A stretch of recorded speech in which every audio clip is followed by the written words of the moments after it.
মাস। তো এই কুকুরটা মোটামুটি এসেছে নাই নাই করে 1-1.5 মাস হয়েছে। তো কার বাড়ি কুকুর জানি না, ঘোরাঘুরি করে। এই একটাই আবদার, তুমি নিশ্চয়ই বিস্কুট ফেলে দেবে, ও খাবে না। দেখো, ওকে খাইয়ে দিতে হবে। তো ওর জন্য এরকম 1-2 করে বিস্কুট ধরার থাকে আর কি। যখনই আমি আমাদের এই পাড়ার এই সাইডে আসি, এই দোকান থেকে আমি একটা বিস্কুট কিনে ওকে দিই। কুকুরটা এত ভালো, বেশি বয়স না কুকুরটা। আর ওই পারে হচ্ছে আমাদের পাড়াটা, ওইখানেও যেতে পারে না, বুঝলো তো। এইটুকখানির মধ্যেই থাকতে হয়, কেননা কামড়াকামড়ি করে। দেখো, বিস্কুটটা ধরে ধরে দেবো, ঠিক খাবে। ঠান্ডা লেগে গেছে, এই কদিনে বৃষ্টি হয়েছিল, দেখো না ময়লা হয়ে গেছে চোখ, কিন্তু পুরো ব্ল্যাক, দেখো ফুল ব্ল্যাক।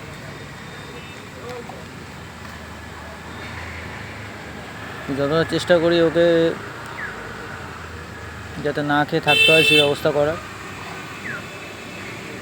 দেখে নিয়েছো কী করে সেবা করতে হয়, দেখে নাও সবাই, ভালোবাসাটা দেখে নাও।